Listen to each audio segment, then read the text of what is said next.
In enterprise real estate, trust isn't claim, it's engineered, and scale doesn't precede credibility, it follows it.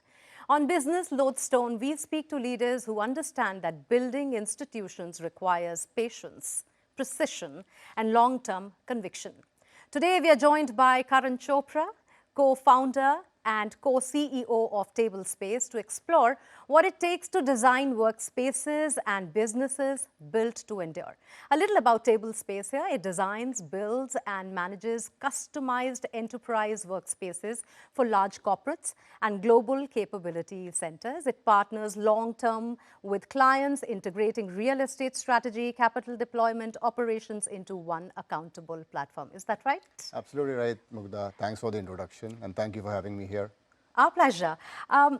First off, how did you enter this industry? What was the journey before Tablespace? Was it the first? Were there more learnings before that? Take me through that. I think interestingly, if I have a flashback when I was really young, you know, if somebody was to be asking me, what do you want to be?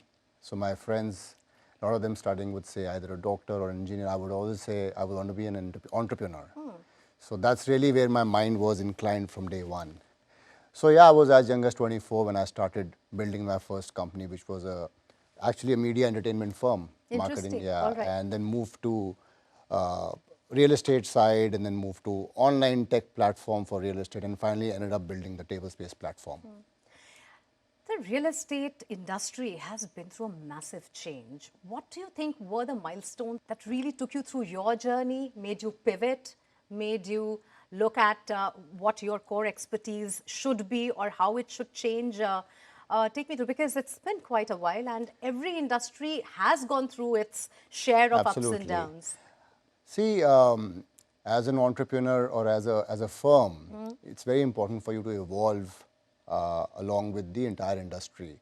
So there are two ways to do this. Either you come up with a product or a solution or a service which is inclined towards providing a robust solution to a client, or you understand what's changing in the industry and you align your goals to that, and then you focus on that and build your entire service around that. So our focus has always been understanding the corporate side, understanding the real estate problems that a large corporate faces, and along that we literally work in providing all the services aligned to the client's requirements. So that's really been our story. Yeah. And was it always workspaces, or was it a different segment before? And what was the journey like from when you first started? For Tablespace itself, always been workspaces from day one. But yeah, like I said, when I started back in the day when I was 24, we started with the marketing and media firm, then we moved to a real estate broking firm, then we moved online platform, taking commercial real estate online before we started the Tablespace journey. So me individually as an entrepreneur have seen a lot of change in what I have done over the past few years, and that is also seeing the opportunity, and over a period of time you start inclining towards what's happening in the market. Yeah. But at the same time, once we started building the Tablespace platform, it was really now aligning yourself to the growth of the entire industry. So our solutions are really designed in a manner where we focus on the client's requirements in terms of the industry itself. A lot has been spoken about the structural opportunity, and when we talk about the opportunity, we do look at the deficits, the gaps. Where do you see these gaps exist? What is the solution that you are offering, and what was it that you noticed in the market as a gap that needed to be filled, which your company was offering as a solution? See, when we typically talk about commercial real estate, right? A large organization or a medium organization, size organization, setting up a firm in India or expanding in India, largely what do we look at? We look at companies working with large landlords, you know, investing a lot of capital to build their offices, and once they build the capital, invest the capital, they need to hire talent. That's the reason they're building an office, right? And talent geography changes, the ecosystem of that location changes.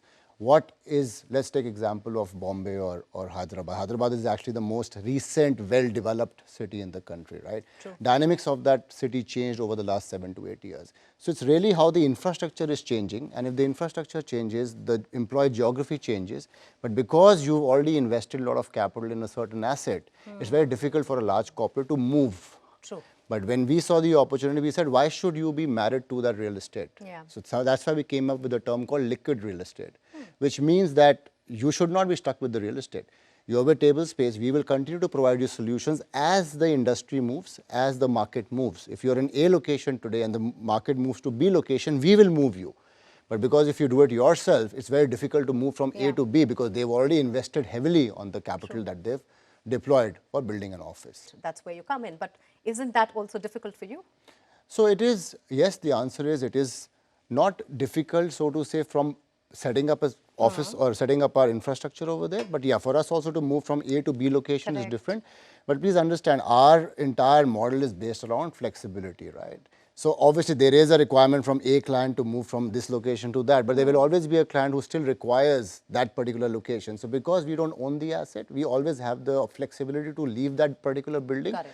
But if we were to continue, we find another customer for that space and we provide a solution to the client for a new space as well. So that's really the flexibility that we provide to our clients. How do you keep up with the competition when you're scaling and when you're looking at people? The credibility has to be developed. What worked in your case? I think, see, firstly, let me just tell you, and my understanding is that India is not looked at a market anymore which requires to provide a cheaper solutions to its clients, right? People don't come to India because real estate is cheaper. People come to India because A, the infrastructure is at par with any developed nation. Number two, we've got the best talent in the world. And number three, we are able to provide quick, fast solutions, right? Even the developers today that you speak, amongst the top 10, 15, 20 developers in the country, the asset class that they are building is at par with probably anywhere in the world, right? So that is one. Number two is that there is enough and more income that is being generated today by the middle class and the upper middle class who's ready to spend that money, right? So hence there is an overall growth in the sector, not only in the office sector, in the residential sector, office sector, warehouse sector, everything, and they're all connected. And we all know India is the office to the world now. So really that's the biggest opportunity that we look at. Tell me about your design process. How does that come together? Who do you design with? How much of involvement of the people you're designing with is there? What does these spaces tell people about the company? Do you have a set sort of pattern? So, see, firstly, we're a custom-built solution, right? So, let's take an example of a large corporate without naming a company.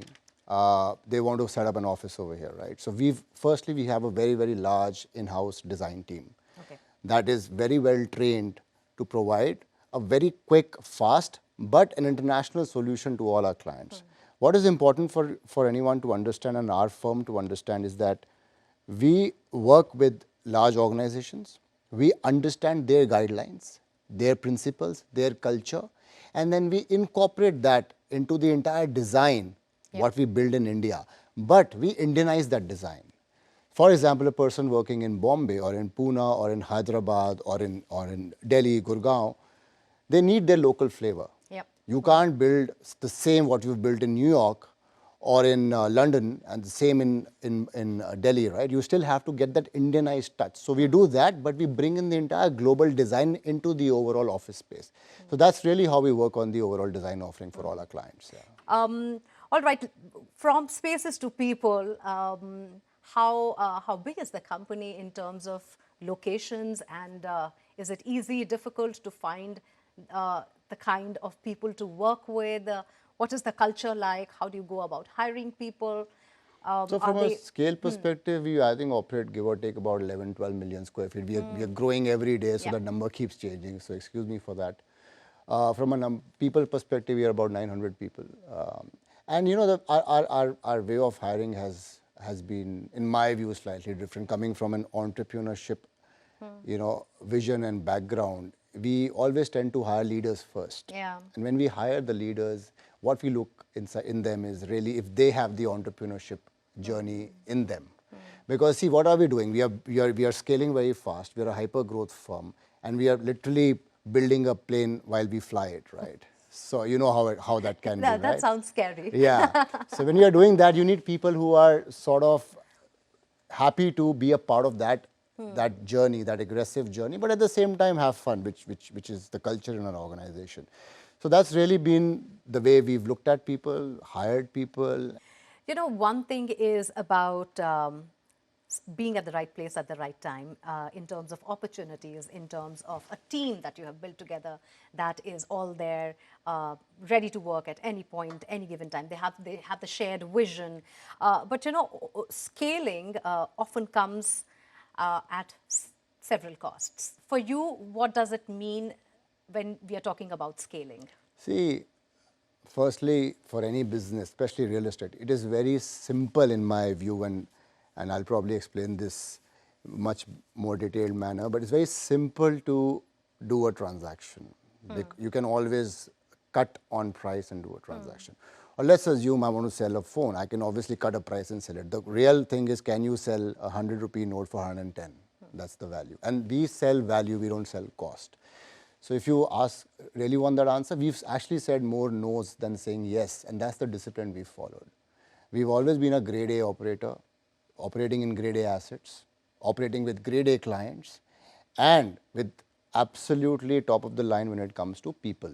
So we are very, very clear on what our goals are in terms of where we want to be. And if we need to reach those goals and align to those goals, we have to continue to do the right things. It is very simple to sort of, make a mistake. We all do. It's not that, we don't make mistakes. And like I say, rejection has also fueled my transformation, right? And that's the fact of life. You do fail, and failure is nothing but learning, not failing, right? So you make mistakes, but I think most of the time we end up saying that, okay, listen, this is not the right thing to do. Yes, we do see a short-term gain, but long-term this will hit us. So we continue to do that as an organization. Everybody is aligned to that as well. It's interesting you talk about it because, when I've met so many founders who have a different way of working with international clients and a different way of working with Desi clients. How do you strike that balance then? And have you seen with international clients coming to India, there has been more tidying of the books. People are, in general, getting the house in order. What has it been like working with your vendors, the other people that you associate yourself with? We don't differentiate when it comes to a customer who's an international MNC or an Indian customer. But for whatever XYZ reason, our 98% of our portfolio is MNCs. Mostly large organizations, Fortune 50, Fortune 500 companies. So we have a very robust SLA and SOP, which is already designed in the organization. Now that SLA and SOP is not differentiated for a certain client. So we continue to provide the same level of service. And just before this, I had another panel discussion. And one of the things that we were talking about was the layer of hospitality on top of real estate, right? So the real magic is that can you consistently provide the same level of service and experience across all your centers. Case in point, if you were in a 5-star hotel like a JW or a Ritz-Carlton in India or outside, your expectation is clear. I know I'm going to get the best service. That's our goal. Our goal is that customer should get a best service wherever he is, whoever he is. We don't differentiate. So that's really the way we function. But how easy or difficult is it to then do it in different geographies? Because perhaps in a more tier 1 metro, you might have the culture different. You may have the vendors who are much more robust. The infrastructure is much easier to put together. And then when you go to the newer geographies which are now developing, and so many DC centers and data centers and workspaces are now post-COVID especially, they're coming to these geographies. Does that delay your project? So firstly, we predominantly work in tier 1 for now. But let me just try and answer the question on tier 2 as well, because we have a small setup in tier 2 as well. And I absolutely believe that if government continues to invest in infrastructure and social infrastructure, which is very, very important for the Gen Zs, so to say, then tier 2, there is a large opportunity in tier 2 as well. But I think what is important to understand how we functioned at the back end. Right. So what you do in an office is really, once you build an office, it's all about service, service, and service. Whether it's facility, whether it's cleaning, whether it's running the tech or the day-to-day operations, etc. So we've got a very, very robust team of people who are training these guys and deploying these people irrespective where they're going to work. So the mindset is not, are you going to be deployed in Bangalore or in Pune or in Chennai? Once the training is over, they could be deployed in a tier 2 city as well. So the training has been done in that manner. as a tier 1. So the service levels, what a large MNC would get in Bombay, would get exactly same level of service if we were to open Jaipur or Ahmedabad or Indore, or etc., etc. So Is that that's in the pipeline? yes, there are Or are discussions you- going on. There are discussions going on. We have already opened a center in Bhubaneswar. Yeah, but we are, so we typically, because our client base is very large, we've Right. got about 430 odd clients, out of which, like I said, all mostly are MNCs, and about 45% of our growth every year, repeated growth, comes from the same customer. So they obviously work with us on their tier 2 strategy as well. So as we speak, we are working on that as well. Let's talk about the market. How have you seen it change? What have the changes been in the industry's expansion? Where is the opportunity at the moment? And in your future plans, what is it that you want to work more upon, or perhaps start a new vertical? What excites you about the market essentially? So, you know, one of the things being an entrepreneur is that you get bored really fast. So you want to Guilty do as charged, something, yes. you need that. That you happens know, in any creative that, industry, yeah, right? So you need that Yeah. push or that. And you know, I don't believe that people, if anyone says that, listen, I'm motivated every day. Of course, I'm motivated, but it's monotonous, it's boring. Right? But you have to do that discipline every day. You have to do the same thing every day to get one small Correct. result, right? So, like you, to answer your question, we started with custom build managed workspace. And then we came up with a concept called suites, which is our ready to move in offices, which basically caters to immediate workspace solutions for large enterprises who are coming into India for the first time and they want to set up an office. So they don't really need to do any custom build. We give them a ready to move an office, and as they scale, as they grow, we continue to provide them solutions. Then we also worked on a new vertical called Design, DESYN, which is basically an architecture firm that we've also incorporated, which largely works with organizations who are only purely looking at design and build. Okay. Not managed, not ready to move in. So what we are doing is we are also providing services for the same client, because every client has a strategy in terms of managed bouquet workspace, of, right? So every client doesn't do 100% managed, doesn't do 100% conventional. They do both. So we provide them services across the board. And the fourth most important thing, and one of the most important things that we've recently launched, is also the GCC services. So a lot of clients who are coming into India not only require office, they require incorporation, advisory, governance, talent. Hyderabad is a big hub. Yes, We were speaking about yes, that. Yeah. GST, payroll. So we provide all those services as well. So we are providing the entire end-to-end solution, not just real estate anymore. So that's really something that we've recently started. Yeah. That gives me an easy jump to my next question, which is how much of AI is involved in A lot, this? actually. Yeah, You so know, a lot. because technology has completely So changed the way we look technically, at our the name sector. is Stable Space Technologies, Yeah, right? That's the yeah, name of the firm, yeah. and we are a tech-first company. So, in my view, we are the first ones to deploy very robust tech, not just for the clients, but also our entire internal operations work on a very large tech platform, which has an AI layer on top of it. So, literally getting any answer to any question that I just need to type on my system and I get all the answers. So that's the level of AI that we've incorporated. And of course, our customer-facing app that you call, or any other platform that we have, is also built with a lot of AI integration. Yeah. Technology is playing a huge role in not just making processes easy, but even be able to look at design at the concept level with much more depth, and so perhaps keeping in mind sustainability, or the kind of waste that is generated, or how that waste can be repurposed or recycled or removed.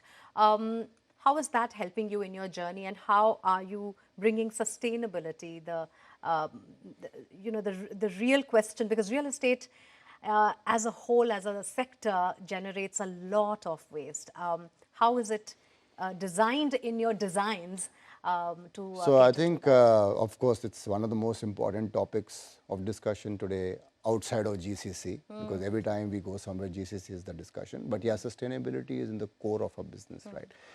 Sustainability, EHS, energy, net zero goals, all these four things are very, very important to our organization as well. Just to give you one small example, we've also recently invested in a solar company that is providing solar energy in Maharashtra. So across all the centers that we have in Maharashtra, in the next few months, we'll convert from normal electricity to a green energy. So that's really an initiative that we are taking. And we are also working with the organizations who are our tenants to provide them with net zero goals. So that's really the initiative that we've taken, and we have a very, very serious plan and team dedicated to this to make sure that it's done. All right, now a bit of a personal lens, because leadership is also about getting to know the leader and their style of working.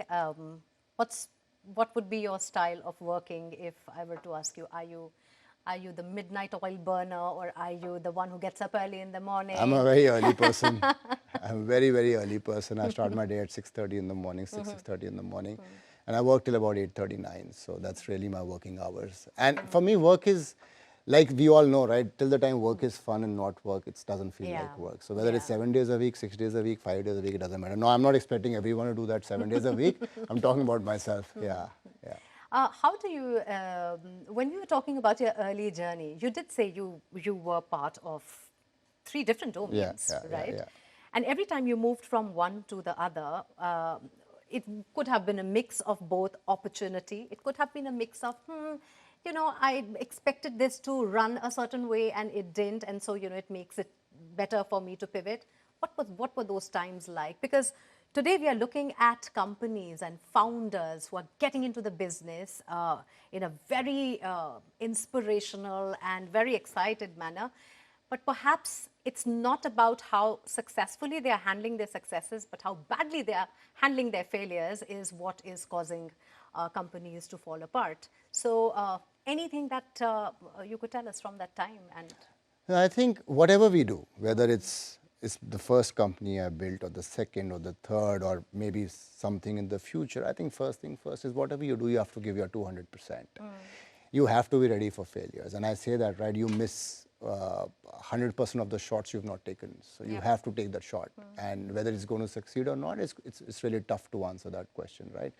So pivoting from one industry to the other was really, my mind was maybe I wanted something more for myself that keeps me more busy, more where I can add more value and where I can be, you know, be providing, rather building a much larger platform. So maybe that was really, if I look back and you ask that question, it was more to do with creating more and more value. And as I moved forward, it was more about, you know, is there more opportunity? Is that something better I can do with myself? Is that something better I can do with the world? Is there something better I can do with the people? So that's really been the kick for me. Yeah.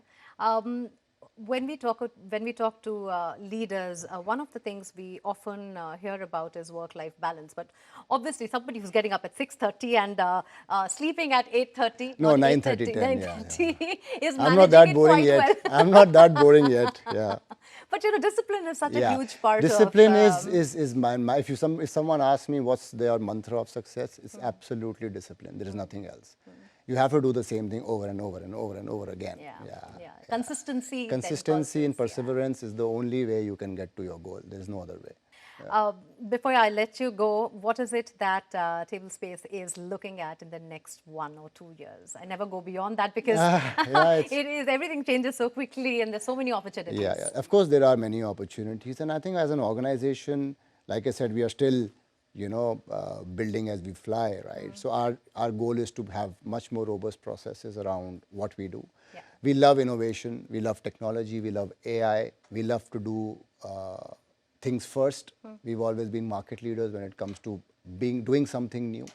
And so we would love to do that. We would love to continue to do that. And of course, continue to provide the best service to the customer. And that's really our focus area, customer in the center and everything around it. Yeah.